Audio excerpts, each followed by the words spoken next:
ஈரோடு மாவட்டம் சென்னிமலை அருகே பாஸ்கர் கலைவாணி தோட்டத்து வீட்டில் நாய்க்கு விஷம் வைத்து கொலை செய்த சம்பவத்தில் தோட்டத்தில் குடும்பத்துடன் தங்கியிருக்கும் தொழிலாளியை போலீசார் கைது செய்தனர். கோழிகளை நாய்கள் கடித்து உயிரிழந்ததால் ஆத்திரமடைந்த தொழிலாளி தோட்டத்து உரிமையாளர் வளர்க்கும் நாய்களுக்கு உணவில் விஷம் கலந்து வைத்து கொன்றது அம்பலமாகியுள்ளது. 2 நாட்களாக பெரும் பரபரப்பை உருவாக்கிய வழக்கில் போலீசார் துப்பு துலக்கியது எப்படி?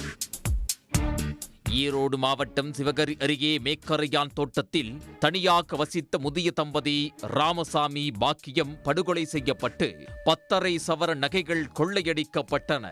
இந்த சம்பவம் நிகழ்வதற்கு சில தினங்களுக்கு முன் அவர்கள் வளர்த்து வந்த நாய்கள் மர்மமான முறையில் உயிரிழந்தது. திட்டமிட்டு முன்கூட்டியே நாயை கொன்ற மர்ம கும்பல் இந்த கொள்ளையை அரங்கேற்றியது தெரிய வந்தது. இதனைத் தொடர்ந்து பெருந்துறை காவல் உட்கோட்ட பகுதியில் தனியாக வசிக்கும் வீடுகள், கால்வாய் கரையோர குடியிருப்புகளில் போலீசார் கண்காணிப்பு பணியை அதிகரித்ததுடன் வளர்ப்பு நாய்கள் இறந்தால் அது குறித்த தகவலை தெரிவிக்கும்படி கேட்டுக் கொண்டனர். இந்நிலையில் சென்னிமலை அருகே சொக்கநாதபாளையத்தில் கால்வாய் கரையோரம் வசித்து வரும் பாஸ்கர் கலைவாணி தம்பதி வீட்டில் வளர்த்து வந்த நாய்கள் உயிரிழந்தன.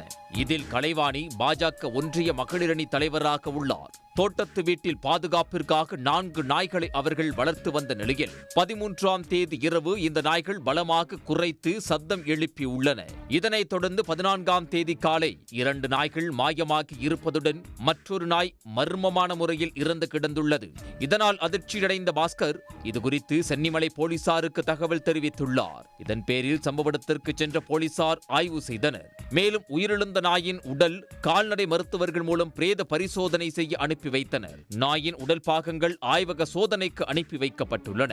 ஈரோடு மாவட்ட காவல் கண்காணிப்பாளர் சுஜாதா மற்றும் சிவகரி கொலை வழக்கின் தனிப்படை போலீசாரும் நாய்கள் மாயமானது குறித்து சம்பவம் நடந்த வீட்டிற்கு சென்று விசாரணை நடத்தினர். இதுகுறித்து விசாரணை நடத்த 2 தனிப்படைகள் அமைக்கப்பட்டது. சிவகரி பாணியில் கொள்ளையடிக்க மர்ம நபர்கள் திட்டமிட்டு நாய்களை கொன்றனரா என்ற சந்தேகத்தில் போலீசார் விசாரணை நடத்தினர். இதனிடையே மாயமான மேலும் 2 நாய்களும் இறந்து கிடப்பது கண்டுபிடிக்கப்பட்டது. விசாரணையில் திடீர் திருப்பமாக பாஸ்கர் கலைவாணி தோட்டத்தை பராமரிக்க தோட்டத்தின் ஒரு பகுதியில் 3 தலைமுறைகளாக குடியிருந்து வரும் 54 வயது பழனிசாமி இந்த நாய்களை விஷம் வைத்து கொன்றதை போலீசார் கண்டுபிடித்தனர். தனது வீட்டில் வளர்க்கும் கோழிகளை நாய்கள் பிடித்து சாப்பிடுவதால் உணவில் விஷம் கலந்து நாய்களை கொன்றதாக போலீசில் அவர் தெரிவித்துள்ளார். இதையடுத்து பழனிசாமியை கைது செய்துள்ள சென்னிமலை போலீசார் விசாரணை நடத்தி வருகின்றனர். இதன் மூலம் சென்னிமலை பகுதியில் கடந்த 2 நாட்களாக நிலவிய பரபரப்புக்கு முற்றுப்புள்ளி வைக்கப்பட்டுள்ளது.